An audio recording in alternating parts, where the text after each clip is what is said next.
Welcome back to the Shoe Bill Studio. I'm Steve, and today we're going to be diving into the Frozen Fortress, which is the huge Kickstarter-exclusive stretch goal catch-all box for Zombicide White Death. And this box is absolutely packed. It's got 99 miniatures in total in here. There's 70 new survivors, 16 abominations, 6 necromancers, and 7 unique zombies. When it's all said and done, we will have covered the entirety of the Frozen Fortress across 3 separate videos. This is part 1, which covers the survivors and the Wintergrad Armor Set. Part 2 will cover the monsters, the abominations, necromancers, unique zombies, as well as this expansion's backwards compatibility. And in part 3, I'll give you my final review and verdict. And when all 3 are out, we'll actually release a combined supercut for those of you that want the full deep dive all in one place. Regardless, I'll make sure to put links to all of the other videos as they come out in the description below. So Frozen Fortress is absolutely enormous. 70 survivors means that I can't really reasonably playtest every combination of survivor team. So instead, what I'm going to be doing today in this video is breaking them down one by one, examining theme and history and playstyle, highlighting what each adds to the game and the lore that they draw from. This is a long one, so settle in with some popcorn and don't be afraid to make good use of the chapters in the description below. First, we'll start in China, where Frozen Fortress draws on the romance of the Three Kingdoms and other legendary tales. Generals, strategists, sages, and gods appear here alongside folkloric heroes, bringing both history and myth straight onto the board. And first up are the survivors inspired by the romance of the Three Kingdoms. And if you've been watching the channel, then you have seen our recent coverage of the Warlords of the Middle Kingdom. That expansion features 10 of the most central characters from this literary masterpiece. So if you don't find your favorite character here, you should definitely go and check that video out after you're done watching this one. Let's begin with the Kingdom of Wei. First up, we have Dian Wei. And Dian Wei was the trusted bodyguard of Cao Cao, famed for his immense physical strength and unshakable loyalty. At the Battle of Wancheng, he sacrificed himself to buy time for Cao Cao's retreat, fighting with twin halberds until overwhelmed. His courage elevated him in Romance of the Three Kingdoms as the ultimate loyal retainer. And he basically plays as a real-deal melee fighter with a little bit of utility. At blue, he has +1 damage melee, and his guard skill is damage 2 melee. And at orange, he has the choice between +1 free melee action or shove, and then at red, he advances to +1 free combat action or escalation melee, and finally has the option for Swordmaster. Shu Chu, nicknamed the Tiger Fool, was another colossal warrior and bodyguard of Cao Cao. He was renowned for his size, appetite, and brute force, always remaining loyal and dependable. In both history and Romance of the Three Kingdoms, he embodies the archetype of gentle giant turned battlefield terror. He's more or less another melee, a little bit of utility, and definitely a towering wall of a man who shrugs off punishment. At blue, he starts with shove, and his guard skill is push. And at orange, he has the choice between +1 damage melee or roll 6 +1 die melee. At red, he gets the option between +1 free combat damage, barbarian, or lucky. Xiaohu Yuan. A distant cousin of Cao Cao, Xiaohu was famed for lightning-fast marches and surprise attacks. In Romance, he's slain by Shu's Huangzhong, cementing his reputation as a general of speed, but one undone by his overconfidence. His name endures as a symbol of rapid aggression. At blue, he's got +1 free move action, and his guard skill is +1 zone per move. At orange, there's the choice between +1 free ranged action and damage 2 ranged. And at red, he chooses between +1 free combat action, +1 to dice roll ranged, or escalation ranged. Xiao Ren. Another cousin of Cao Cao, who gained fame for his unflinching defense at Fan Castle, where he withstood overwhelming Shu assaults. Chronicles praised his discipline, resolve, and calm leadership in crisis, making him a stalwart pillar of the Wei command structure. A survivor made for fortifying positions and outlasting pressure. At blue, he starts with shove, and his guard skill is push. At orange, he's got the choice between +1 free melee action or tough. And at red, there's the option between bloodlust melee, damage 2 melee, and ironhide. Zhang He. Once a general under Yuan Shao, Zhang He defected to Cao Cao and rose to one of Wei's most skillful commanders. Known for agility and precision, his fighting style is described in Romance as graceful, almost dance-like. But he died ambushed in Shu territory, remembered as both a cunning tactician and a stylistic fighter, a graceful melee fighter who thrives on agile positioning. At blue, he starts with improvised weapon melee, his guard skill is evade, and at orange he has the choice between +1 die melee or +1 free move action. At red, there's option between +1 free combat action, damage 2 melee, and jump. And that's all the survivors included from the Kingdom of Wei. Next up is the Kingdom of Shu. Zhao Yun is Shu's most celebrated paragon of loyalty and valor. His most famous moment came at Changban, where he carried Liu Bei's infant son to safety while cutting through enemy lines. Named one of the 5 Tiger Generals, he became a model of courage and integrity in both history and legend. A mobile frontline warrior who embodies loyalty and heroism, starting at blue with Bloodlust Melee and Close Quarter Master. At orange, they have the choice between +1 die melee or Reaper melee, and at red, there's option between +1 die combat, +1 free combat action, or +1 free guard action.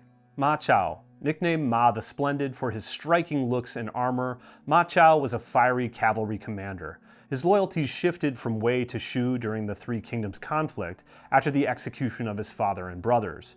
He ultimately became one of the 5 Tiger Generals. His reputation in romance blends brilliance and volatility, portraying him as brave but impulsive, his fiery temper often undermining his military skill. Starting at blue with +1 free move action and the guard skill +1 zone per move. At orange, there's choice between +1 free melee action and charge, and then at red, there's option between +1 free combat action, +1 to dice roll combat, or roll 6 +1 die melee. Huang Zhong, another one of Shu's 5 Tiger Generals. He's remembered as a master archer even into old age, and his greatest feat was at Mount Dingjun, where he slew Xie Huyuan, cementing Shu's momentum in the campaign. His story demonstrates that age is no barrier to martial excellence, a veteran archer whose steady aim belies his years. At blue, he starts with +1 free ranged action, his guard skill is +1 max range, and at orange, he has the choice between +1 die ranged or marksman. At red, there's option between +1 free combat action, +1 to dice roll ranged, or escalation ranged. Wei Yan, a talented but controversial Shu general. Wei Yan was bold and effective in campaigns. In romance, he eventually betrays Shu and is executed, remembered as both capable and fatally overreaching. A bold close-range attacker who can fall prey to the overestimation of his own skills. At blue, he starts with taunt, and his guard skill is damage 2 melee. At orange, he has the choice between Barbarian and +1 free melee action, and at red, there's option between +1 free combat action, escalation melee, or roll 6 +1 damage melee. Pang Tong, nicknamed the Young Phoenix, he was a brilliant but short-lived strategist of Shu. Paired in lore with Zhuge Liang, the Crouching Dragon, he gave incisive counsel but died young during the Yi province campaign. He symbolizes dazzling potential cut tragically short, a cunning tactician who bends scenarios with strong magic damage and a dash of CC. At blue, he starts with Spellbook and has the guard skill Freeze Ranged. At orange, there's the choice between +1 free magic action or +1 to dice roll magic, and at red, there's option between +1 die magic, freeze magic, or spellcaster. And that's everyone included from the Kingdom of Shu. Next, we have the Kingdom of Wu, starting with Sun Quan. As the founder of Eastern Wu, he reigned for over 50 years, providing stability through pragmatism and flexibility. Though less flashy than his rivals, his governance secured Wu's survival for a time in the Three Kingdoms struggle. A steady DPSer whose AoE attacks start strong and can scale aggressively into endgame. At blue, he starts with Reaper melee, and his guard skill is damage 2 melee. At orange, he has the choice between +1 free melee action or damage 2 melee. At red, there's option between +1 die combat, +1 free combat action, or barbarian. Gan Ying. Once a pirate, he became one of Wu's most flamboyant commanders, remembered for daring raids and audacious night attacks. Romance portrays him as bold and flashy, embodying redemption through valor, a fearless raider who thrives on bold movement. He starts at blue with jump, and his guard skill is also jump. At orange, he has the choice between +1 free move action or hit and run, and at red, there's option between +1 free combat action, +1 free move action, or damage 2 melee. Huang Gai. A veteran general of Wu, he orchestrated the famous ruse at Red Cliffs, staging defection and self-injury, where he allowed himself to be publicly beaten to convince Xiao Cao of his supposed defection, before launching a devastating counterattack. His act remains as one of the most famous stratagems in Chinese history. A truly cunning survivor willing to do whatever it takes. At blue, he starts with damage 2 melee, and his guard skill is also damage 2 melee. At orange, there's the choice between +1 free melee action or escalation melee, and at red, there's option between +1 free melee action, bloodlust melee, or shove. Da Qiao, elder of the Qiao sisters, married to Sun Ce, bolstering Wu's legitimacy. In lore and drama, she represents familial alliances and graceful presence at the heart of Wu's court. A powerful presence quick to support and stabilize her allies. At blue, she starts with +1 free enchantment action, and her guard skill is +1 free guard action. At orange, there's the choice between +1 free magic action or ironclad walker, and at red, there's option between +1 free combat action, +1 to dice roll magic, or ironclad runner. Next, we have a few important characters who are part of the Romance of the Three Kingdoms saga, but aren't necessarily belonging to a particular kingdom. First, we have Lu Bu, the most feared warrior of his era. He turned on his master after being bribed with the mighty horse Red Hair by the tyrant Dong Zhuo. Lu Bu became Dong Zhuo's adopted son and champion, renowned for his martial skill with the halberd. He famously dueled the Peach Garden Oath brothers, Zhang Fei, Guan Yu, and Liu Bei himself, in succession, surviving what became the novel's most iconic showcase of personal combat. He epitomizes raw strength undermined by disloyalty, a flexible fighter without conscience. At blue, he starts with +1 die combat, and his guard skill is +1 damage combat. At orange, there's the choice between +1 free melee action or +1 free ranged action, and at red, there's option between +1 free combat action, roll 6 +1 die melee, or roll 6 +1 die ranged. Diao Chan, one of China's 4 beauties, she's a mostly fictional heroine of romance, but she helped manipulate Lu Bu into slaying tyrant Dong Zhuo. She's remembered as a figure of beauty wielding political intrigue, a manipulative figure whose subtle influence destabilizes foes. At blue, she starts with taunt, and her guard skill is damage 2 ranged. At orange, there's the choice between +1 die ranged or +1 free ranged action, and at red, there's option between +1 die ranged, +1 free ranged action, and marksman. Next are survivors from Journey to the West, starting with Tang Sanzang, the monk pilgrim who embodies Buddhist compassion and moral clarity, but also demonstrates the paradox of a frail man wielding divine spiritual power that even gods respect. A high-impact spellcaster whose chants and sutras unleash divine force against the undead. He starts at blue with damage 2 magic, and his guard skill is push. At orange, he's got the choice between escalation magic or spellbook, and at red, there's option between +1 dice roll combat, lucky, or spellcaster. Sun Wukong. Born from a stone egg and trained in Taoist magic, the Monkey King mastered transformation, cloud riding, and combat with his magical staff. After rebelling against heaven, he was imprisoned by the Buddha, then released to guard Tan Sanzang on his pilgrimage. In the story, Wukong is at once a trickster and protector. He can transform into 72 forms, shrink or enlarge his staff at will, and summon an army of clones from his hairs. His impulsiveness often causes chaos, but his unmatched martial and magical prowess ensures the group's survival. A shape-shifting trickster who darts across the board, wielding unpredictable magical power. At blue, he starts with sprint, and his guard skill is evade. At orange, there's the choice between +1 free move action and jump, and at red, there's option between +1 free combat action, lucky, and super strength. Sha Wujing. Formerly a celestial general, he was cast down and transformed into a river ogre, forced to eat travelers as penance until redeemed by the Bodhisattva of compassion.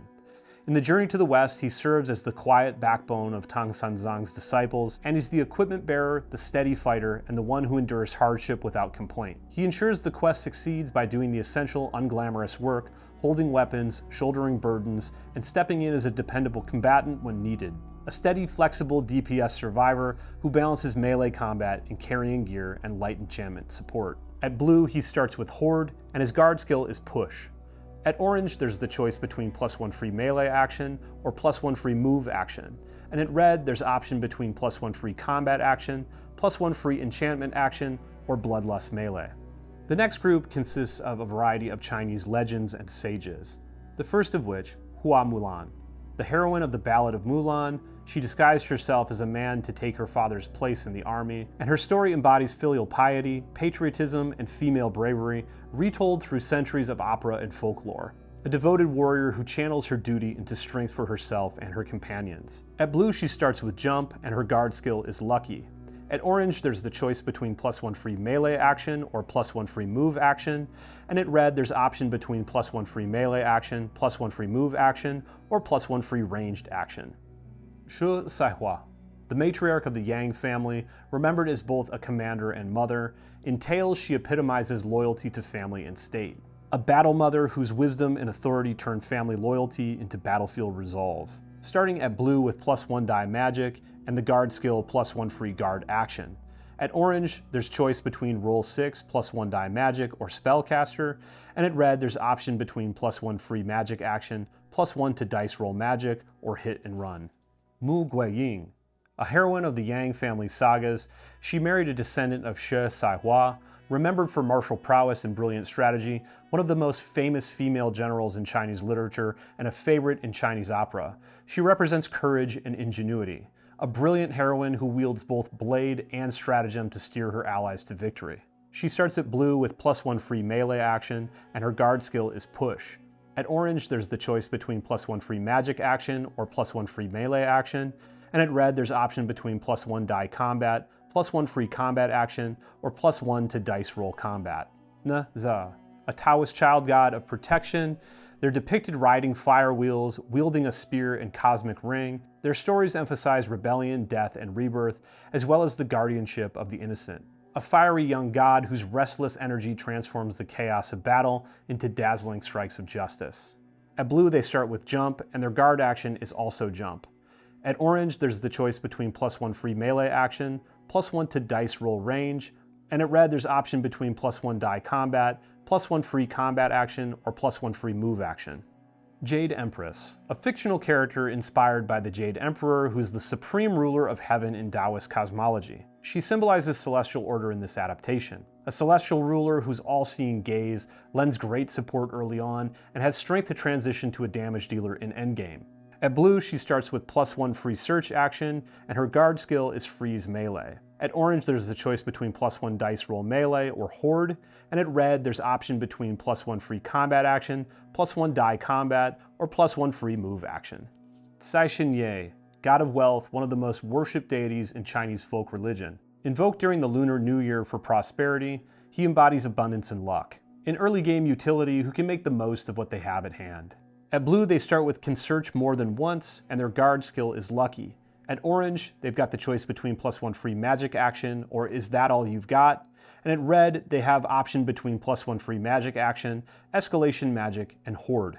Tuozi was a historical Taoist mystic who had interactions with Cao Cao at court, dazzling him with illusions and claims of immortality. Later, folklore elevated him as a wandering sage, blending history and myth. A mystic trickster whose illusions skewed the battlefield, gaining him the upper hand through magic combat prowess. At blue, he starts with Spellbook, and his guard skill is Evade. At orange, he's got the choice between Escalation Magic and Spellcaster, and at red, there's option between +1 free magic action, +1 to dice roll magic, or roll 6 +1 damage magic. Sun Tzu, traditionally credited with the art of war and associated with the state of Wu, his timeless treatise on deception, adaptability, and efficiency shaped military thought worldwide. He's a timeless strategist whose wisdom reshapes battle into a contest of foresight and patience. He starts at blue with Brother in Arms +1 free combat action, and his guard skill is +1 free guard action. At orange, there's the choice between Brother in Arms Spellcaster or Lucky, and at red, there's option between +1 free combat action, +1 free move action, or roll 6 +1 die combat. And that's it for the included Chinese survivors. Next, we move to Japan, where the survivor roster blends real samurai warlords, Onna-bugeisha heroines, and yokai-inspired crossovers with anime influences. It's a mix of culture, history, folklore, and like pop culture Easter eggs. It's pretty fun. At the top of the list, we've got Date Masamune, the one-eyed dragon of Oshu, who ruled northern Japan as a cunning daimyo. Famous for his crescent moon helmet and missing eye, he encouraged trade, culture, and even sent envoys to Europe, remembered as both ruthless and visionary. A commander whose clear vision turns precision into strategy. At blue, he starts with escalation combat, and his guard skill is +1 guard action. At orange, there's the choice between +1 die combat and +1 free move action, and at red, there's option between +1 free combat action, bloodlust melee, or born leader. Honda Tadakatsu, Tokugawa Ieyasu's most loyal general was never defeated in battle. Wielding the famed spear Tombokiri and donning an antlered helmet, he became known as the warrior who surpassed death itself. His reputation was so fearsome that rivals avoided him outright. A regenerating melee brawler precariously managing an undefeated legacy. At blue, he starts with Lucky, and his guard skill is Evade. At orange, he's got the choice between +1 free melee action or hit and run, and at red there's option between +1 free combat action, +1 to dice roll melee, or regeneration. Sanada Yukamura, the Crimson Demon of War. He became a symbol of loyalty through his heroic defense of Osaka Castle against overwhelming Tokugawa forces. Though he was slain, folklore and kabuki exalt him as Japan's greatest warrior. A fiery duelist who channels lucky last stand courage into every blow. At blue, he starts with Barbarian, and his guard skill is Reach. At orange, there's the choice between +1 free melee action or roll 6 +1 die combat. At red, there's option between +1 free combat action, +1 to dice roll melee, or Lucky. Miyamoto Musashi, Japan's most celebrated swordsman, won over 60 duels including the legendary clash with Sasaki Kojiro. Author of the Book of Five Rings, he embodied both martial mastery and philosophical depth, shaping centuries of swordsmanship. A peerless duelist whose every strike carries the weight of mastery. At blue, he starts with +1 to dice roll melee, as well as starts with a katana.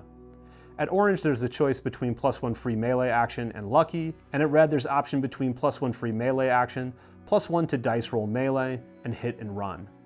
Saika Magoichi. Magoichi is the name attributed to leaders of the Saikaiki, a league of mercenaries and monks in Ki province who became famous in the late 16th century for their mastery of the arquebus, or the Tanegashima. Though semi-legendary and possibly multiple figures, Saika Magoichi endured as the archetype of Japan's first great gunmen, feared by Oda Nobunaga for their disciplined volley fire. A crack shot whose arquebus expertise channels Japan's earliest gunmasters. Starting at blue with +1 max range, and their guard skill is also +1 max range. At orange, there's the choice between +1 free ranged action or roll 6 +1 damage ranged, and at red, you've got option between +1 free combat action, hit and run, and Lucky. That's it for our Samurai Warlords and Daimyo, and our next section is the Onna-bugeisha and cultural figures section. Starting with Tomoe Gozen, who fought in the Genpei War and was praised as a match for 1,000 men, equally skilled with bow and sword, and remembered as an iconic female samurai. A battle maiden whose ferocity and grace cut equally deep. She starts at blue with +1 die combat, and her guard skill is Lucky. At orange, there's the choice between +1 free move action or sword master, and at red, there's option for +1 die combat, +1 free combat action, or roll 6 +1 die combat. Maeda Matsu. She preserved her clan's survival by offering herself as hostage to Tokugawa Ieyasu. She was celebrated for her wisdom, loyalty, and self-sacrifice, remembered as a paragon of maternal strength and political acumen. A wise matron whose sacrifice and steadiness protect her allies. She starts at blue with sprint, and her guard action is +1 zone per move.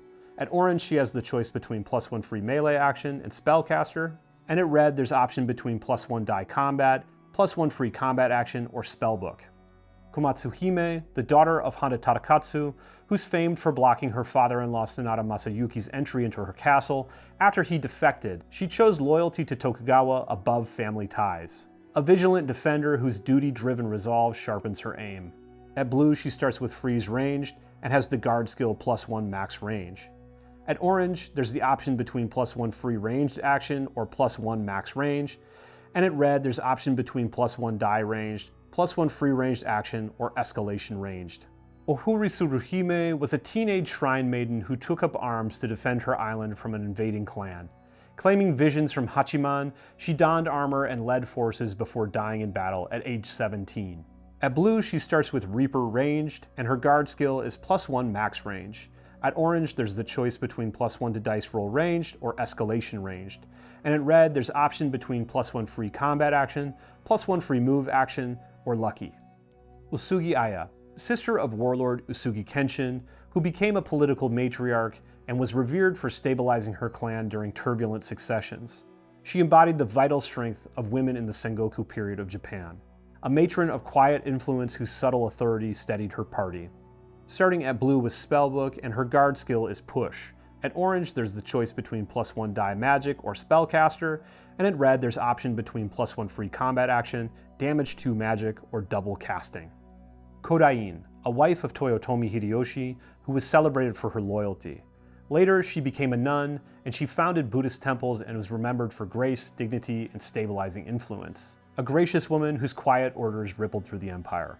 At blue, she starts with jump, and her guard skill is damage 2 melee.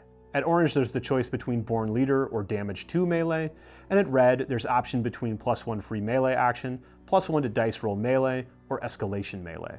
Suzuka Gozen, a semi-mythical heroine who appears as a celestial maiden or sorceress in medieval tales. She's credited with defeating bandits and commanding supernatural powers, straddling the line between warrior and divine being.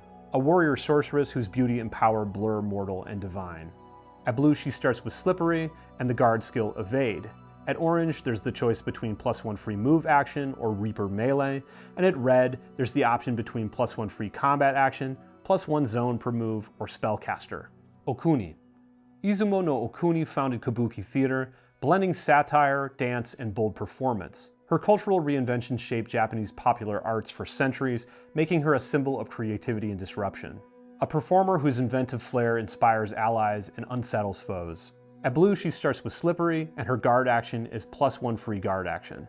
At orange, there's the choice between +1 free move action or Brother in Arms, roll 6 +1 damage to combat. At red, there's option between +1 free combat action, Brother in Arms +1 to dice roll combat, or Spellbook. Our next group of Japanese survivors we'll call myth or manga. There's a lot of different inspirations here, ranging from yokai, folklore, and even pop culture crossovers, so let's get started. Jiraiya. Originating in Edo period tales as a ninja sorcerer who mastered toad magic, summoning giant amphibians to battle evil. His sculpt even shows him riding a toad, so there's a direct reference to the legend. And at the same time, this is obviously a deliberate wink to modern audiences. Jiraiya is also one of the most beloved mentors in Naruto, where he's reimagined as the eccentric toad sage. And here, he's a toad-riding sorcerer who fuses classical ninja legend with unmistakable anime flair. Starting at blue with what else but jump, and their guard action is push, and at orange you have the choice between +1 free magic action or +1 free melee action, and at red you've got option between +1 die combat, +1 free combat action, or lucky. Kirumaru. In folklore, Kirumaru is a spider demon tied to the Oni Shutendoji, famed for treachery and ambush. But in Zombicide, this sculpt actually depicts a fur-draped, beast-headed warrior with dual blades, imagery that strongly recalls Inosuke Hashibira from Demon Slayer, the boar-headed berserker. Adding another layer, Kirumaru is also the name of a villain in Naruto. This survivor is clearly a fusion of yokai myth as well as anime archetypes, and plays as a feral ambusher whose monstrous guise definitely blends demon lore with modern anime inspirations. At blue, they start with +1 free melee action, and their guard skill is Bloodlust melee. At orange, you get +1 die melee or Swordmaster, and at red, there's option between +1 die combat, +1 free melee action, or taunt. Byakumaru. Byakko, the white tiger, is a guardian beast in Chinese cosmology, later adopted in Japanese esoteric Buddhism as the protector of the West. But this Byakumaru is more than just that. The anthropomorphic tiger warrior also nods to Inuyasha's use of Byakko-inspired demons, and even to Demon Slayer's tiger-styled characters like Byakumaru Tenshiki. He's a hybrid, mythic guardian reimagined through anime tropes. A beast warrior whose tiger spirit strikes with cosmic ferocity. And at blue, they start with Bloodlust melee, and their guard skill is also Bloodlust melee. At orange, you have the choice between roll 6 +1 damage melee or escalation melee, and at red, there's the option between +1 die melee, +1 free melee action, or +1 free move action. Inugami. In folklore, Inugami are dog spirits bound through Onmyodo ritual, feared for their loyalty twisted into curses. But here, this Inugami survivor is no spectral dog. Their sculpt, which has long hair and long ears as well as a massive sword, is clearly a nod to Inuyasha, the half-dog demon hero of Rumiko Takahashi's beloved manga and anime. Inuyasha's fusion of feudal Japan and yokai battles definitely make this character one of the most recognizable swordsmen in anime history. At blue, they start with regeneration, and their guard skill is +1 to dice roll melee. At orange, there's the choice between +1 free melee action or +1 free move action, and at red, there's option between +1 free combat action, damage 2 melee, or escalation melee. Midoriko. This is not a historical figure, but really just a name that's been popularized in modern Japanese media through Inuyasha, Bleach, other anime and manga, and this is sort of a priestess character who battles demons. This inclusion seems to riff on the archetype of the Miko, the Shrine Maiden, who are spiritual warriors in white and red garb who wield charms, prayers, and purification rituals to repel evil. Warriors whose sacred skills weave protection and purification into the party's fight. At blue, they start with Shove, and their guard skill is Evade, and at orange, there's the choice between Lucky or Spellcaster. At red, you have option between +1 free combat action, +1 free enchantment action, or +1 free move action. Ichiro. While Ichiro is a traditional Japanese given name meaning firstborn son, this survivor is unmistakably modeled after Tanjiro Kamado from Demon Slayer, the earnest sword-wielding protagonist defined by his determination and protective nature, a determined young swordsman whose willpower and blade work mirror a modern Demon Slayer. Starting at blue with Slippery, and their guard skill is Evade.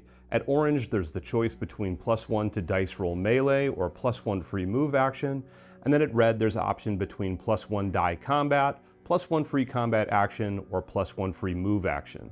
And that's all of our Japanese survivors. Next up, we'll focus on the sole survivor from Korea, Yi Sun-shin, Korea's most revered admiral, credited with saving Joseon during the Japanese invasions of 1592 to 1598, the Imjin War.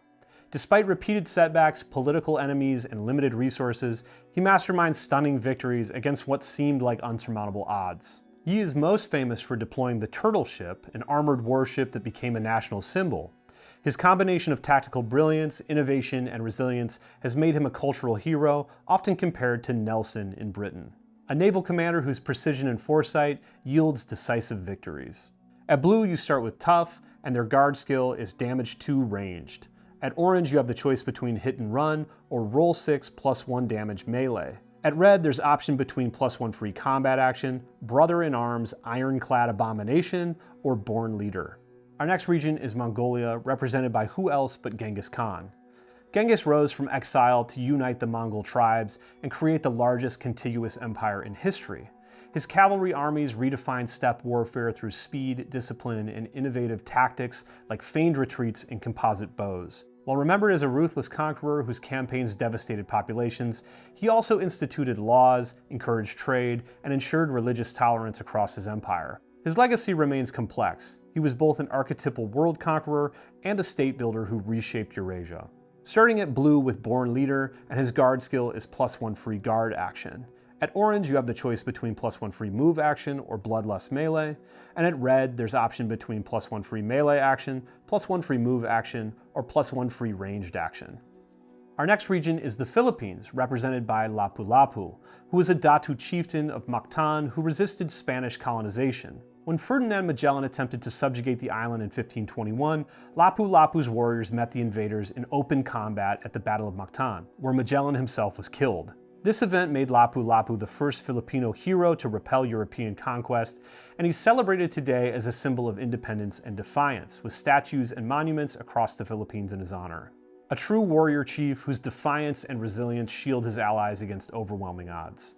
He starts at blue with Shove and has the guard skill Push, and at orange he has the choice between +1 free melee action or Taunt, and at red there's option between +1 free combat action, Escalation melee, or Freeze combat. Our next region is Malay, represented by Batang.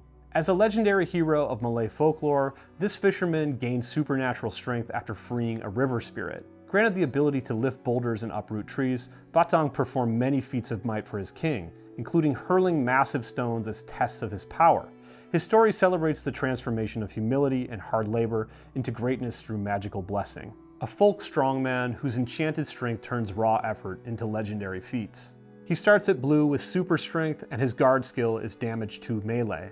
At orange, there's the choice between +1 die melee or Tough, and at red, there's option between +1 free combat action, +1 free move action, and jump. Our next region is India. Rama. As the divine hero of the Hindu epic Ramayana, the seventh avatar of Vishnu, and the embodiment of Dharma or righteousness, he's armed with his celestial bow and rescues his wife Sita from the demon king Ravana. Rama symbolizes the triumph of virtue over evil, devotion to family, and the upholding of cosmic order. A divine archer whose righteous aim turns every battle into a triumph of justice. Rama starts at blue with roll 6 +1 die ranged, and their guard skill is damage 2 ranged. At orange, there's the choice between +1 dice roll ranged or roll 6 +1 damage range. At red, there's option between +1 free combat action, +1 max range, or hit and run. Lakshmana, who's the younger brother of Rama in the Ramayana and is celebrated for unwavering loyalty and sacrifice. He follows Rama into exile, builds shelters, guards his wife Sita, and fights alongside him against Ravana's forces. His devotion exemplifies the ideals of brotherhood, service, and duty above self. At blue, Lakshmana starts with Brother in Arms +1 free ranged action, and their guard skill is +1 max range. At orange, there's the choice between Brother in Arms +1 to dice rolls ranged, or damage 2 ranged. At red, there's option between +1 die combat, +1 free combat action, or shove. Raja Chola. Known as Raja the Great, he was one of South India's most powerful rulers, expanding the Chola dynasty's empire across Sri Lanka, the Maldives, and Southeast Asia. He built a formidable navy that projected power overseas, and his reign blended military strength, administrative order, and cultural patronage, making him a symbol of imperial might and sacred kingship. An imperial ruler whose authority and resilience safeguard his allies like his empire once guarded seas and temples. He starts at blue with Born Leader, and his guard skill is +1 free guard action. At orange, you have the choice between +1 free melee action or shove, and at red, there's option between +1 free melee action, +1 to dice rolls melee, or bloodlust melee. All right, and that's it for the historically based sort of myth or legend or history, something bound with literature, those sort of survivors. That is all of them. The rest of these ones that we have to share today are more or less either fictional created for White Death itself, or they're sort of like modern day folks that were included as guest stars, Lacuna Coil specifically. So let's get started with the next group, which is the anthropomorphized animal warriors that are specific to like the Frozen Fortress box, but follow along with some of the different characters that you'll find in the core set as well, like Lorna. First up is Haya, a panther-headed warrior reflecting agility and predatory ferocity. At blue, she starts with +1 die combat and the guard skill damage 2 ranged. At orange, she has the choice between +1 die ranged or +1 free move action, and at red, there's option between +1 free combat action, +1 max range, or marksman. Next up, we've got Kurukagi Maru, who's a shadowy duelist whose playful agility masks sharp, relentless strikes. And at blue, they have damage 2 melee, and their guard skill is damage 2 melee as well. At orange, they have the choice between +1 free melee action or +1 to dice roll melee. And then at red, they have option between +1 free melee action, hit and run, or roll 6 +1 damage melee. Next up, we've got Kotahi. Kotahi is a clever monkey warrior who mixes trickery with overwhelming strikes to keep enemies off balance. At blue, they start with Taunt, and their guard skill is Lucky. At orange, they have the choice between +1 free move action or roll 6 +1 damage melee. And then at red, they have option between +1 free combat action, escalation melee, or jump. Next up, we have Mei Li, a nimble monkey archer whose graceful movements conceal sudden deadly shots. At blue, she starts with hit and run, and her guard skill is +1 max range. At orange, she has the choice between +1 free ranged action and point blank, and at red, there's the option between +1 free combat action, +1 free move action, or damage 2 range. Ardema, a bear warrior whose immense strength and endurance dominates the front line. She starts with Ironhide at blue, and her guard skill is Marksman. At orange, she has the choice between +1 free move action or damage 2 melee, and at red, there's option between +1 free combat action, +1 to dice roll melee, or Barbarian. Hongvar, a bear mystic whose raw power is tempered by strange arcane arts. And he starts at blue with +1 die magic, and his guard skill is Push. At orange, he has the choice between roll 6 +1 damage magic, or Spellcaster. At red, there's option between +1 free magic action, +1 to dice roll magic, or Spellbook. Next, we have Renard the Fox, who feels directly inspired by Renard the Fox, the medieval European trickster. Many stories are written about this guy. Sly, quick, and always sort of one step ahead. And Renard starts at blue with Slippery, and then his guard skill is Evade. At orange, there's the choice between +1 to dice roll magic or Spellcaster, and at red, there's option between +1 free move action, roll 6 +1 damage magic, or roll 6 +1 die magic. Next, we've got Algahara Steelsworn, who's another fox, and perhaps Renart's better half, not sure there, but definitely a more grounded and honorable version of the fox. Algahara is a mobility-focused melee DPSer that has a ton of speed and agility early game, with option to expand into more damage-focused skills once you've entered endgame. At blue, she starts with Slippery as well, and her guard skill is Evade. At orange, she has the choice between 1 free melee action or jump, and at red, there's option between +1 damage melee, +1 free move action, or +1 to dice rolls melee. Next, we have Serana Farsight, who is a canine archer, and dogs typically in folklore are symbols of loyalty and guardianship, and here Serana embodies keen senses and watchful vigilance, perfect for ranged support. At blue, she has +1 max range, and her guard skill is +1 max range. At orange, she has the choice between +1 free ranged action or Brother in Arms +1 free combat action. At red, there's option between +1 damage range, +1 to dice roll range, or roll 6 +1 die ranged. Next up, we have the Panda Warrior Jiake, who channels the archetype of a gentle giant, peaceful but capable of sudden bursts of formidable strength. And this guy is a truly bizarre creature indeed, hybrid at a level that I'm really not able to even comprehend. Starting at blue, he has Lucky, and his guard skill is Push. At orange, there's the choice between +1 to dice roll melee or jump. And at red, there is option between +1 free combat action, Bloodlust combat, or Spellcaster. Next up is Serena Blackmantle, who's styled as a wolf-headed sorceress sort of cloaked in mystery. And wolves cross myth are both feared predators, but also symbols of leadership and cunning. And the Black Mantle epithet really emphasizes her shadowy magical aura. At blue, she starts with Spellcaster, and her guard skill is Lucky. And then at orange, there's the choice between +1 die magic or Lucky. And then at red, there's option between +1 die magic, damage 2 magic, or freeze magic. And that's it for our anthropomorphized warrior friends.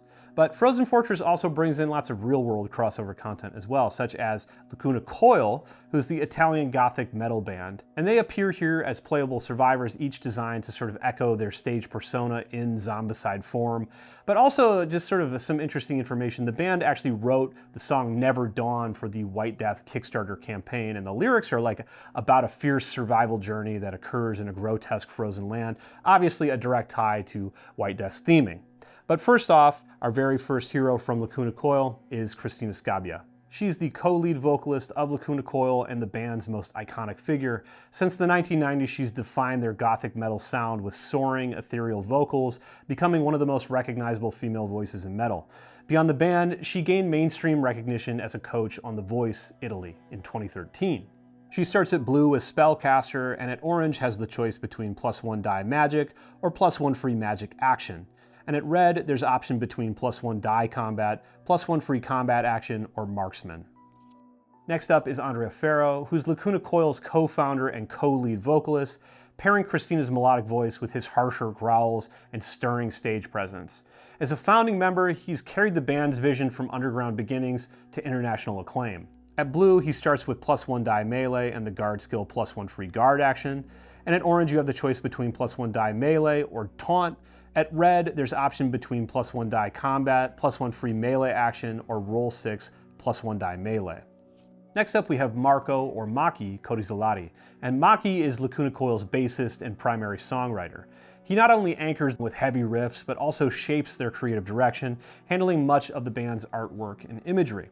And he starts at blue with taunt, as well as the guard skill damage 2 melee. At orange, there's option between +1 free melee action or roll 6 +1 damage melee. And at red, he's got choices between +1 free combat action, +1 to dice roll melee, or escalation melee. Next up, we have Diego Didi Cavalotti, who joined Lacuna Coil as a guitarist, first appearing on the album Delirium. His intricate riffs and heavier edge helped usher in the band's darker, more aggressive era, revitalizing their live sound and broadening their sonic identity. He starts at blue with Bloodlust melee and has the guard skill Bloodlust melee. At orange, there's the choice between +1 free combat action or Lucky, and at red, there's option between +1 die combat, +1 free magic action, or +1 free melee action. And then finally, we have Richard Mies, who is the newest member of Lacuna Coil, but is also the drummer for the symphonic metal act Genus Ordinus Dei, and he brings stamina, technical precision, and high energy performance driving the band's pulse forward. He starts at blue with +1 die ranged, as well as the guard skill damage 2 ranged. At orange, he has the choice between +1 free ranged action or damage 2 ranged. At red, there's option between +1 free combat action, +1 max range, or Iron Rain. And that's everybody from Lacuna Coil. The final group and the final survivor we have today is the pop culture icon Rebecca, who is actually sort of a cameo that's modeled after Evelyn Wang, played by Michelle Yeoh from the award-winning film Everything Everywhere All at Once, made back in 2022.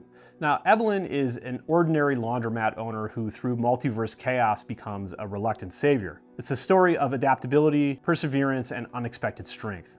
And Rebecca starts at blue with something that you don't see really almost anywhere else, which is choose any skill. That's just grab whichever skill you want from whatever, throw it there. And her guard skill is freeze melee. At orange, she gets the option between +1 free melee action or freeze melee. And then at red, she has the option between 1 free combat action, 1 free move action, or lifesaver. Oh my God, that is all 70 survivors. I can't believe I agreed, somehow got myself to do this. I spent an inordinate amount of time learning a lot of stuff about these guys, but also I've spent a lot of time lately playing Zombicide, if you haven't noticed. There are more Zombicide videos coming, but before we get too far into sort of the wrap up here, the last thing I wanted to talk about is the Wintergrad set. And the Wintergrad set draws from like real Arctic and steppe survival clothing. The fur ruff hat with its tassels sort of recalls Siberian winter caps. The coat is modeled on like a Russian Shuba sheepskin. The gloves definitely echo trigger mittens with like a split index finger for shooting or using tools. And the curled boots, really, to me at least, they resemble Sami reindeer hide footwear. So together, they definitely nod to like centuries of cold weather ingenuity where cold weather clothing meant the difference between life and death. And these items are kind of nuts. I mean, I think the crazy thing is, for the most part, they just, when you pick them up, when you get them as vault weapons or vault items, they just grant you like a skill that you get to have as long as you have this equipped. For instance, the gloves, they give you +1 die to combat. And then the boots give you +1 free move action. The jacket gives you armor 5+ and horde. And then the Wintergrad hat gives you born leader. Now, the really crazy stuff is when you get all 4 of these items on a single character, you just gain all of your red skills. So I'm not gonna review this until I get to the review video, but you know, that is a wrap for part 1 of the Frozen Fortress coverage. And it's definitely one of the most ambitious expansions that I've seen in Zombicide, and I've seen a good number. There's a lot to unpack. So I appreciate all your time, and definitely if you stayed this long, you are one of the day one homies. So thanks very much for watching. I really hope that this was helpful. And if you found this video to be useful, definitely drop a comment with your thoughts. Let me know which of these 70 new survivors you most want to play. You know, and also subscribe so that you don't miss part 2, where we talk about all these monsters over here and we cover all the A-bombs and necros, the unique zombies, all of those guys that come in this box. We'll also be touching on this expansion's backward compatibility. So thank you very much, really appreciate your time, and I'll see you in the next one. Cheers.